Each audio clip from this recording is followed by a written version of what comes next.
Men are from Mars, women are from Venus, and the Grinch is from a snowflake. Strap in.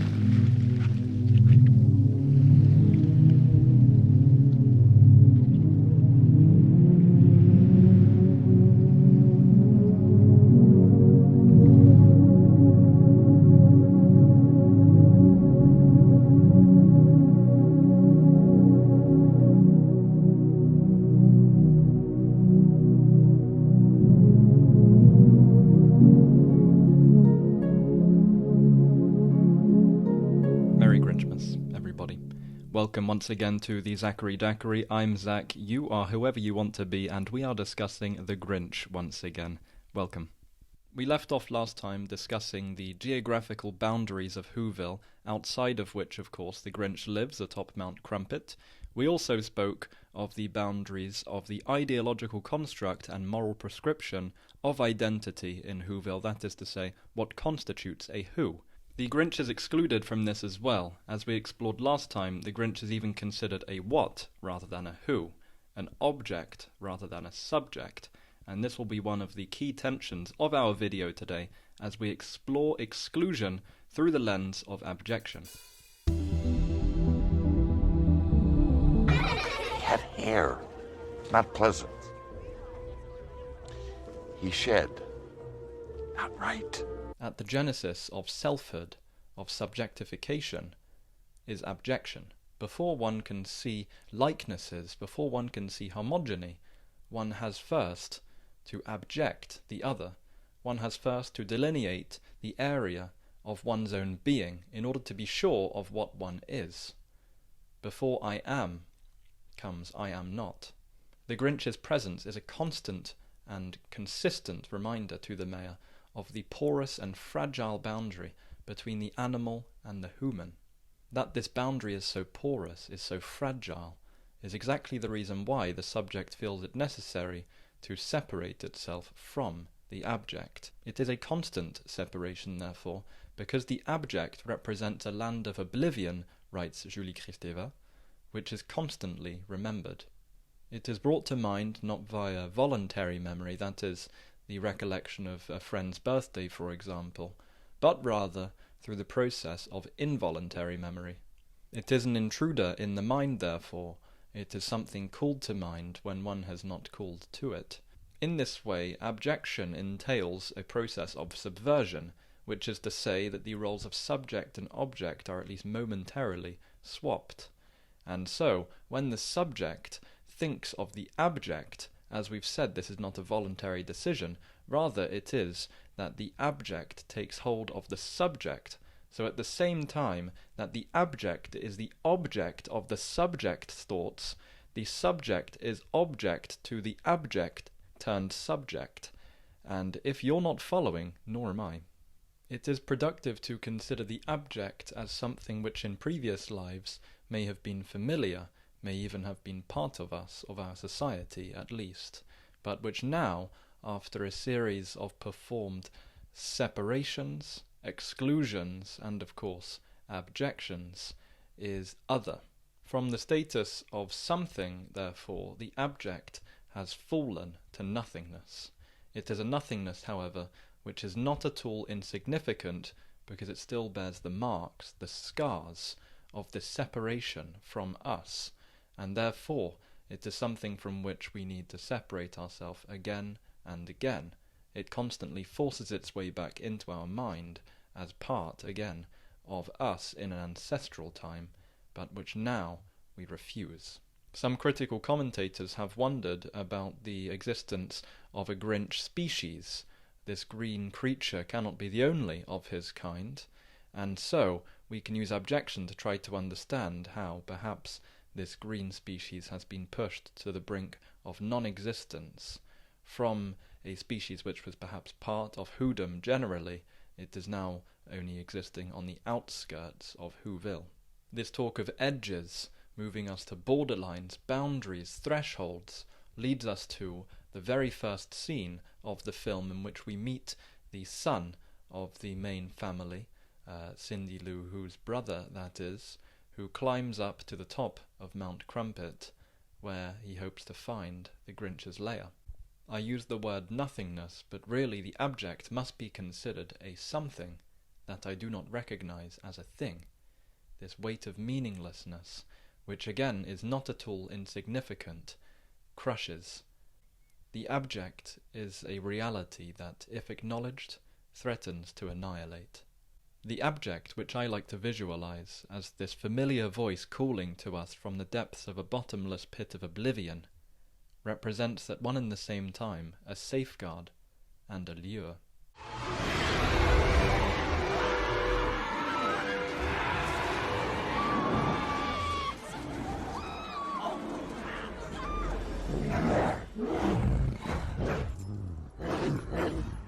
Besides this ancestral use of abjection separating the self from the animal, we also have a form of abjection which we have all lived through, which we have all used ourselves, that is, during the birthing process, the abjection of the mother from the self, which leads us nicely into the next chapter of our video essay, which will explore the birthing process in Whoville.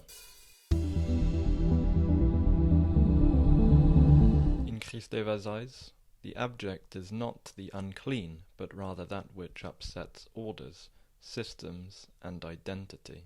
As we've already mentioned, the subject fails fully to separate itself from the abject. This is because the abject contains a power of affect. The subject is at one and the same time horrified, but fascinated also, by the potential of this abject, this site where meaning slips into non-meaning, where identity and non-identity seem to fuse in this liminal state of transition. In this way, it is important to consider which aspects of the story are those which upset and subvert order, identity, and systems. We can point to the key party hosted by the Grinch's eventual mothers.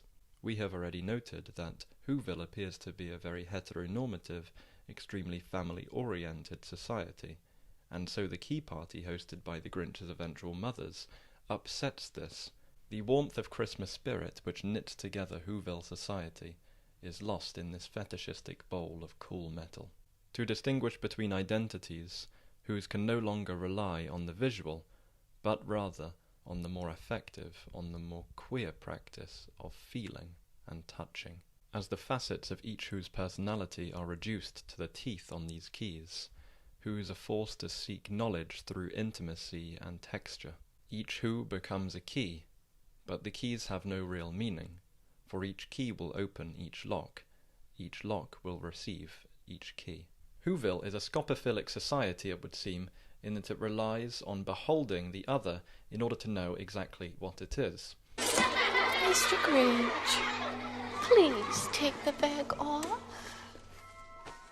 Tactility comes across, therefore, as a more queer sense, perhaps, in that it subverts the order which is imposed by vision, because merely by feeling we cannot know exactly the identity, let's call it, of the object with which we are in contact. Tactility, therefore, is affective and queer because it relates to pre-identificatory processes by which we can come into contact with objects. We are not looking to split into dyadic categories, rather we are looking to explore the texture, to explore the whole, and to get a much more intimate understanding of what the object is.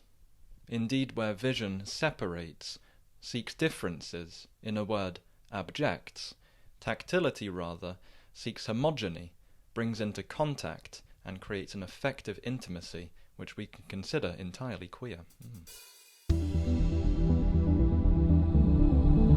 What's intriguing to consider is that though the mothers explain that babies are born on calm nights, the night that the Grinch is born, Christmas Eve, a strange wind blew that night. Interestingly then, we can consider how the mother's activities that night, that is the subversive key party, which does away with the general heteronormative and family-oriented order of Whoville, how that perhaps creates the disruption in the atmosphere. Abjection, therefore, begets abjection. I find this theory, that is the one, yes, that I proposed, quite persuasive, because the Who birth appears to be a rather collective experience. Children don't seem to be born based on normal pregnancy times, but rather based on a certain calmness of atmosphere.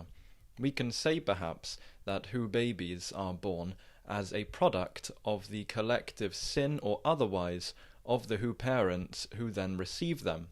It is essential that the Grinch is on a different course initially, heading not for the eventual mother's house, but for somewhere it seems entirely different, somewhere perhaps not even Whoville.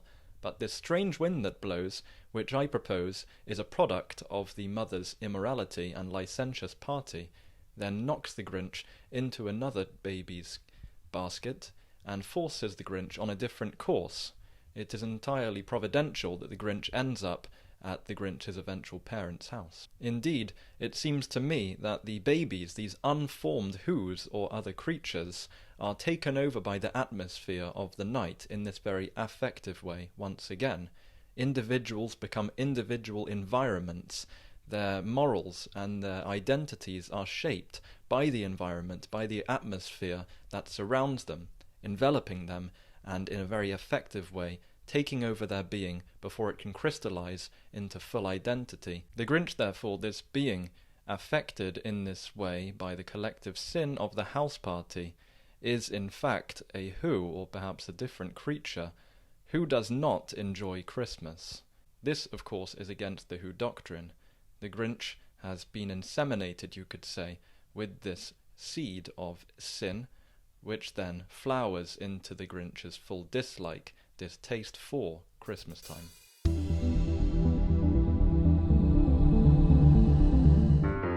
For some reason, when he came home that day, he really got into the Christmas spirit for the first time. Of course, the reason why the Grinch was interested in Christmas for the first time was because Martha May invited the Grinch to participate in a way we can imagine that the Grinch had never been invited before. Rather than highlighting the Grinch's ostensible otherness, that is to say, the Grinch's abundance of hair, as does the future mayor, Martha May highlights the Grinch's green hair, which of course is one of the important colours in Christmas time. The fires of love. For my money, Martha May is the most subversive character of the entire film.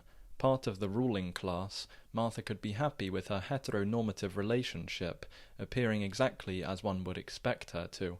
But this does not suffice. Martha wants more, and wants a different life to that which is carved out for her by the mayor, and by Whoville society more generally.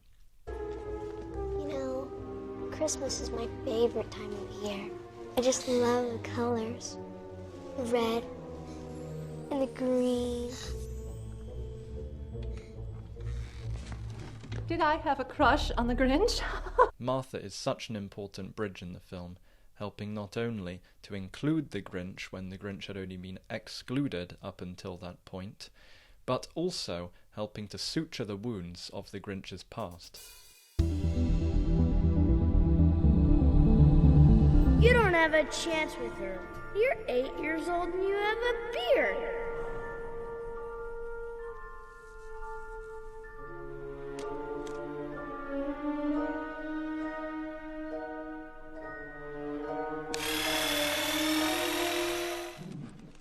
Look at that hack job.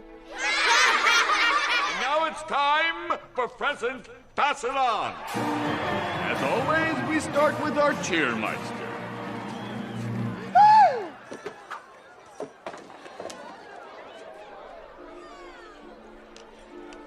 The razor's teeth really explain why the razor becomes such a fetish object and such a traumatic object to the Grinch, very similar to, and harking back to, the keys that the Grinch is forced to observe from his station hanging just midway up a tree during the key party hosted by the Grinch's soon-to-be parents. The Grinch is suspended there for an entire night, a very traumatic way to enter the world for sure, for any child.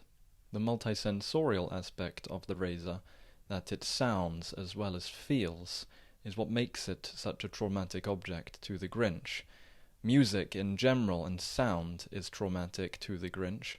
We can find various scenes in which the Grinch attempts to drown out the jovial music played by Whos down in Whoville, the Grinch instead preferring noise. Music as well, I'm sure, representing the Whobilation and therefore Christmas. It must be a traumatic aspect of the Grinch's life up atop Mount Crumpet. It travels to him, he cannot drown it out. Listening is a psychological act, but hearing is a physiological act. The Grinch therefore cannot help but hear. Noise, sound, music especially, appear to be overstimulating to the perhaps neurodivergent Grinch, who prefers an environment which the Grinch can tune. The Grinch's victory here is turning what was going to be a ritual sacrifice of the Grinch themselves into a tonsure of the mayor, a sacrifice of the mayor, a religious ritual which subverts, once again, the order. Let's also take a moment to consider the fetish hairstyle of Whoville. It appears to me a bit like in some totalitarian regimes where men are forced to wear the same hairstyle as the dictatorial leader. In this case, of course, the mayor's right-hand man immediately shaves his head to have the exact same hairstyle as the mayor himself, now become the fashion for men around Whoville. But Martha, on the other hand, is not one to follow fashions, instead following the course of her heart to find love with the Grinch. In this final scene of the movie, we see them in effective intimacy, cutting the roast beast and creating a new memory over that of the cutting of hair. Here we have the Grinch in the position in which he once dreamed the mayor. Now the Grinch is the ruling class, in a sense, in a society that has well and truly been subverted. In a similar way to how Cindy Lou Who resuscitates the Grinch from the long sleep, we can call it, atop Mount Crumpet, Martha Mayhew is able to resuscitate the power of the past to speak to us, not to resuscitate the past itself, as does the mayor in bringing up past trauma. Martha May instead finds a productive way to work through the Grinch's trauma. By embodying this bridge, Martha May enables, as we've said, the past to come into contact with the present in a productive way. And this is what Georges Didi-Huberman calls the ability to touch time itself. The Grinch appears to be obsessed by time, living, as the Grinch does, surrounded by various clocks, as if this were a Dali painting. Each clock spinning a different way, each clock telling a different time. The Grinch is caught between the time of trauma and the present, not being able to reconcile the two. Until, of course, Martha comes along and in this very queer practice is able to touch time. We have therefore moved from the episode of tactility in the Key Party to the episode of tactility in the use of the razor, now to an episode of tactility which can hopefully restore the bridge from the past to the present. Not only does Martha help to bridge the past and the present in a healing way for the Grinch, she also helps to pull the Grinch back from the brink of non-existence, bridging meaning and non-meaning, and thereby undoing the abjection of the Grinch, as now we can see the Grinch enjoys an identity which well befits the Grinch. These are steps that Martha takes not only to prove her love for the Grinch, but also her role as a subverter of the Whoville regime, which has done nothing but exclude one of its most important and ingenious members. Let us look back at when the Grinch makes a lovely angel for Martha out of pieces of furniture and jewellery from around the house. The Grinch is an incredibly talented innovator, as we'll explore in another episode of this series. One whose hazardous waste is another Grinch's banquet. One whose dirty banana peel is another Grinch's apéritif. One whose, two whose, three whose, four, one Grinch, two Grinch, three Grinch more. A modern-day upcycler, if you will. And this is very important to our understanding of abjection as well. In the next video, we'll be focusing in on waste, bodily waste, excrement, abjection, all of the fun things, lots of nice gory visuals. You're gonna love it. A man falls asleep and dreams that he is being caressed by the Grinch. He later wakes up, does not remember his dream, but finds green lint in his belly button.